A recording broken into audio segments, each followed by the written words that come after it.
The Joe Rogan Experience. Because both of you are veterans, and both of you, I'm sure, have things you agree on and disagree on. But you're in a really unique position here, you know. And since you've been on the podcast, a lot of things have happened. The big one is when you rightly called out Kamala Harris on her past and what she's done, and then it seemed like everybody's attacking you. It's like that opened up the floodgates, and then there was all these hit pieces on. And as an observer watching from the outside, I was like, "Wow, look at the machine work! Look at the attack dogs go! Like, look at this! Like, this very transparent."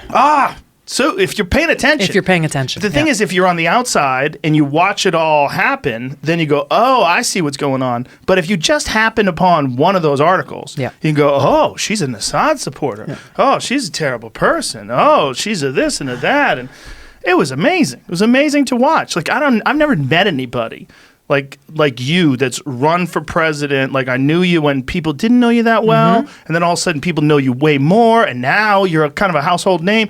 So to watch this process and to watch all the machinery sort of move in your direction and pew, pew, pew, it's very interesting. Yeah. What's it been like for you?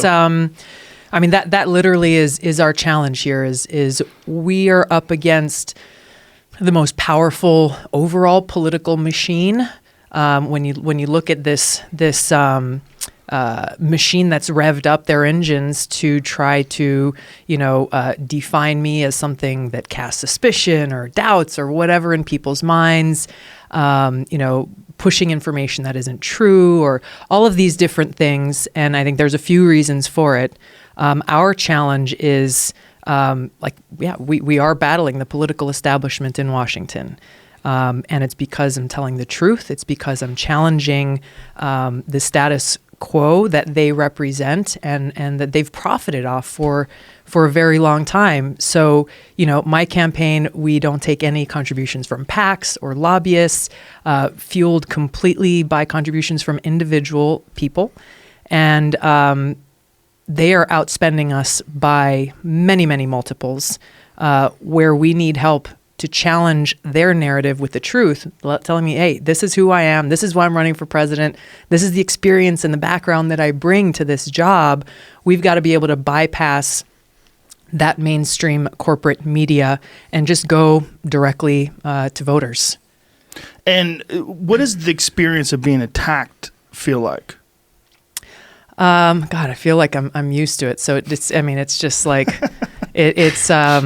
It's nothing that I've ever really taken personally, because I understand the situation. I understand that, whatever the smears are, however radical they are, it shows me that they feel threatened, and they are concerned about both the unifying message that I'm bringing, because we have Democrats, Republicans, Libertarians, Independents who are joining this coalition that is fueling our campaign, and it's a campaign of by and for the people, and one that's actually speaking the truth, that's calling for an end to these regime change wars, calling for a de-escalation of tensions between the United States and other nuclear armed countries, an end to this new Cold War, nuclear arms race. Actually, hey, let's focus our limited taxpayer dollars on actually serving the needs of our people. That's really the message that we're bringing, and it scares the hell out of them. What's interesting is, for me, again, as an outsider, it's a clear recognition that what they want versus what they say they want are two very different things. Exactly. The Democratic Party's always been like, we want a woman. Okay, I got you a woman. How about a woman that's a veteran? Check. How about a woman that's a congressman? How about that? Congresswoman, veteran, minority from Hawaii, all these positives. They're trying to dig up dirt on you. They don't have anything. They should be behind you. They should have wind in your sails. But no. And the other thing they're saying is that, in order for Democrat to beat Donald Trump in 2020, you're going to have to be able to take Trump voters away from him. You're going to have to win over those independents who stayed home in 2016, or even some of those Democrats who voted for Trump because they feel like our party has left them behind. Guess what? Check, check, check, check. We're doing all those things. And instead of saying, hey, this is really something that maybe we should get behind, instead they're saying, oh my gosh, there's something very suspicious and weird about her because she's actually stealing voters from Trump. That's the big one, right? Has there ever been someone in your position that's gotten caught in such a crossfire? Like, to be taking this much heat from the party that you're, trying to represent it seems, I don't remember this happening. Well, they thought Harris had a real shot, and she sunk Harris's ship. That's exactly what happened. I mean, if you look at there's a direct correlation between where Harris was standing and where she's at now in that debate.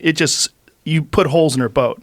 Which was, I was raising some very important issues related to criminal justice reform, ending the federal marijuana prohibition, and essentially pointing to leadership, because we're all asking to lead this country and bring the experience that each of us has that's very distinct and different. And her whole campaign was based on the premise of being a prosecutor for the people, being the attorney general here in California.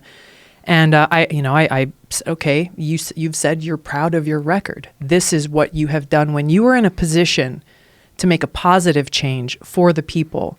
Instead, you chose to do otherwise. And I think that speaks louder than words. When you had more bullets in the chamber, too, because there was other things you didn't even touch. Yeah. Like, you didn't really touch upon her saying to single mothers that she was going to prosecute them and lock them up if they didn't get their kids in school. Laughing as she did so. Yeah. I mean, I've seen her talk about that as if it's a good idea, that this was a good solution. Yeah. To scare single moms into with a fear of jail if their kid didn't go to school. Yeah.